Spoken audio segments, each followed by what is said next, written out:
यह बात तब की है जब हमारा देश स्वतंत्र हुआ और देश के पहले शिक्षा मंत्री बने अबुल कलाम आजाद। उनके पिता उन्हें पीर बनाना चाहते थे, लेकिन नेहरू ने उन्हें भारत का पहला शिक्षा मंत्री बनाया। आज हम देखेंगे कि कैसे अबुल कलाम आजाद ने इस्लामी अत्याचारियों के कुकर्मों को छिपाने के लिए इतिहास को विकृत किया। हमें स्कूल में हमेशा पढ़ाया जाता है कि बाबर, हुमायूं, अकबर, जहांगीर, शाहजहां और औरंगजेब मुगल वंश के महानतम सम्राट थे। हमारी इतिहास की किताबें उनकी वीरता और वीरता के किस्सों से भरी पड़ी हैं। इसके विपरीत हमें बहुत कम पाठ्य पुस्तकें मिली जो भारत के समृद्ध राजवंश और सांस्कृतिक विरासत के बारे में बात करती थीं, जिन्हें इन इस्लामी अत्याचारियों द्वारा बेरहमी से नष्ट कर दिया गया था। वास्तव में हमें इसका अध्ययन करने के लिए अतिरिक्त गैर पाठ्यक्रम वाली किताबें खरीदनी पड़ी, क्योंकि भारत को स्वतंत्रता मिलने के बाद स्कूल की पाठ्यपुस्तकों से यह सारी जानकारी आसानी से हटा दी गई थी।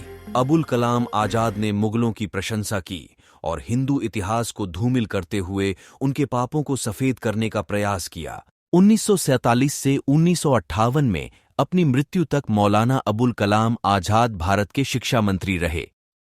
आज 11 नवंबर को पूरा देश उनके सम्मान में राष्ट्रीय शिक्षा दिवस मनाता है और इस बात पर चर्चा करता है कि स्वतंत्र भारत की शिक्षा प्रणाली के विकास में उन्होंने कैसे महत्वपूर्ण भूमिका निभाई। लेकिन कोई भी इस बात पर चर्चा नहीं करता है कि उन्होंने कुकर्मों पर पर्दा डालने के लिए इतिहास को नकारने की प्रक्रिया कैसे शुरू की। उन्होंने 11 वर्षों से अधिक समय तक शिक्षा मंत्री के रूप में कार्य किया।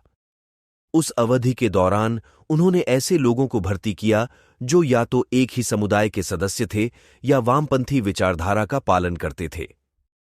हुमायूं कबीर, एमसी छागला और फखरुद्दीन अली अहमद उनमें से थे। उन सभी ने मिलकर मुगलों को उत्पीड़ित हिंदू जनता के मसीहा और सबसे खराब स्थिति में परोपकारी तानाशाह के रूप में प्रस्तुत किया। 2014 में प्रकाशित freedomfirst.in की एक रिपोर्ट में कहा गया, 8 वर्षों तक केंद्रीय शिक्षा मंत्री के रूप में आजाद ने यह देखा कि पाठ्य पुस्तकों में प्रस्तुत भारत का इतिहास नकारात्मक था, अर्थात मुस्लिम आक्रमणकारियों और आबादकारों तथा धर्मांतरितों द्वारा किए गए कार्यों को छिपाना, लूट, कत्लेआम, मंदिरों का विनाश, जजिया कर, जबरन धर्मांतरण, मृत सैनिकों की विधवाओं को हरम में धकेलना, बगदाद के गुलाम बाजारों में पकड़े गए बच्चों की बिक्री, जलाना, मुसलमानों के कल्याण के लिए वक्फ बनाने के लिए पुस्तकालयों और पराजित लोगों की संपत्तियों का विनियोजन आदि। आजाद के विचारों ने स्पष्ट रूप से प्रदर्शित किया कि उनकी निष्ठा हमेशा इस्लाम के साथ थी और उनकी विचारधारा के सच्चे प्रभाव नेहरू द्वारा सहमत और समर्थित हमारे इतिहास की पाठ्यपुस्तकों में परिलक्षित होते थे, जहां इस्लामी आक्रमणकारियों के अपराधों को कम महत्व दिया गया था जबकि हिंदू धर्म को बदनाम किया गया था। कैसे हिंदुओं को बदनाम किया गया? freedomfirst.in पर आप मौलाना अबुल कलाम द्वारा भारतीय शिक्षा प्रणाली में किए गए संशोधनों के बारे में पढ़ सकते हैं, जिन्होंने मुगल सम्राटों को दोषमुक्त कर दिया था। शोध में पाया गया कि शिक्षा मंत्री के रूप में आजाद ने घातक इस्लामी विजयों को नजरअंदाज करके भारतीय इतिहास को विकृत कर दिया। वास्तव में वर्ष 2020 में एक वरिष्ठ आईपीएस अधिकारी एम नागेश्वर राव ने दावा किया था कि मौलाना अबुल कलाम आजाद जैसे शिक्षा मंत्रियों के तहत भारतीय इतिहास में घातक इस्लामी आक्रमणों या शासन को नकारा और सफेद किया गया। नागेश्वर राव ने इस तथ्य पर प्रकाश डाला कि हिंदू सभ्यता को इतिहास के कूड़ेदान में धकेलने का एक संगठित प्रयास चल रहा है।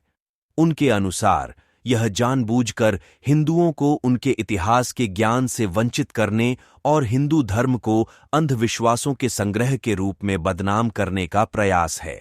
नागेश्वर राव ने यह भी कहा कि शिक्षा प्रणाली का अब्राहमीकरण हो गया है और मीडिया और मनोरंजन उद्योग का भी। उन्होंने कहा कि हिंदुओं को उनकी पहचान के बारे में शर्मिंदा करने का प्रयास किया गया है और परिणाम स्वरूप अगर हिंदू धर्म की सोच खत्म हो जाती है तो हिंदू समाज खत्म हो जाता है। इसके अलावा नागेश्वर राव ने कहा कि शिक्षा मंत्रालय मौलाना अबुल कलाम आजाद, हुमायूं कबीर और नुरुल हसन जैसे लोगों और वामपंथियों के हाथ में था। वामपंथी और अल्पसंख्यक समर्थक शिक्षाविदों और विद्वानों को सरकार द्वारा संरक्षण दिया गया, जबकि उनके हिंदू राष्ट्रवादी समकक्षों को जानबूझकर दरकिनार कर दिया गया।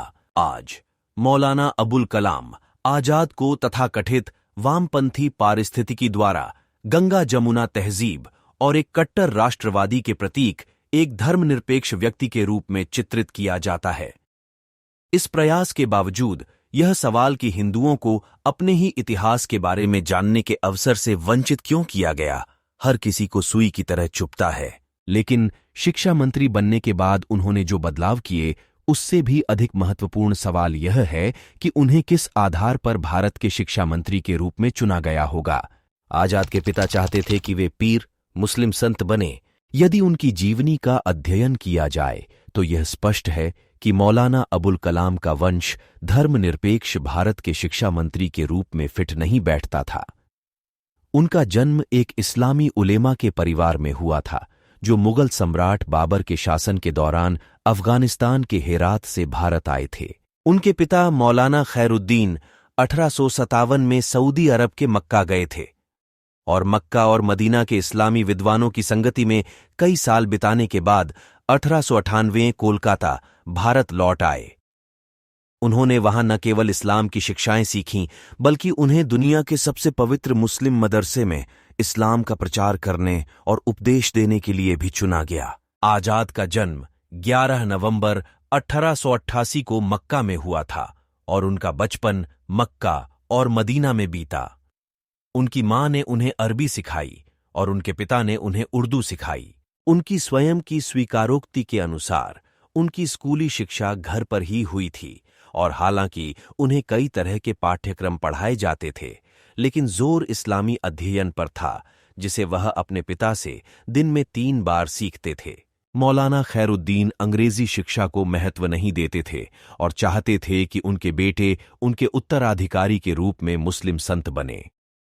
आजाद और उनके भाई की स्कूली शिक्षा का अधिकांश नियंत्रण उनके पिता द्वारा किया गया था, जो इस बात पर अड़े थे कि उनके बेटे इस्लाम के प्रति प्रतिबद्धता, सीखने और प्रचार प्रसार की पारिवारिक विरासत को आगे बढ़ाए। उनके पिता ने उन्हें 1905 में 2 साल के लिए काहिरा के विश्व प्रसिद्ध इस्लामिक विश्वविद्यालय अल अज़हर में भेजा। आधुनिकता के प्रति अपनी नापसंदगी और मध्यकालीनता को प्राथमिकता देने के कारण खैरुद्दीन ने अपने बच्चों को घर पर ही पढ़ाया और उन्हें कुरान, हदीस और शरिया सिखाया।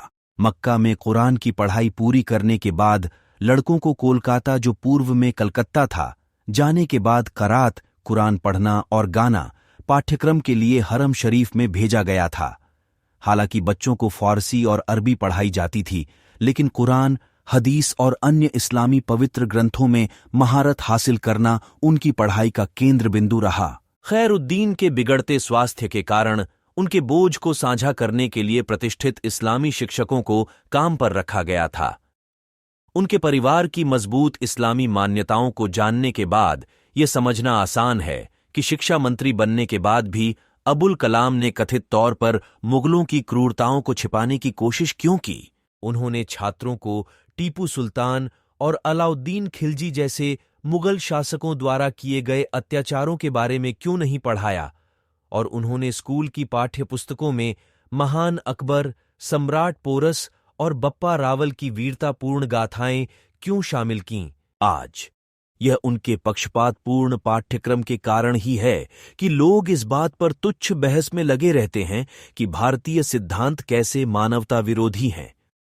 लोग सती प्रथा के बारे में तो जानते हैं, लेकिन 3 तलाक और निकाह हलाला जैसे अत्याचारों के बारे में नहीं जानते। स्वतंत्र अभिव्यक्ति के नाम पर इस्लामवादी और तथाकथित उदारवादी भारत के अलगाव के लिए अपनी छाती पीटते हैं, लेकिन हिंदुओं से अपेक्षा की जाती है कि वे चुप रहें, भले ही वे अत्याचारों का सामना करना जारी रखें और अपने इतिहास को गलीचे के नीचे दबा हुआ देखें।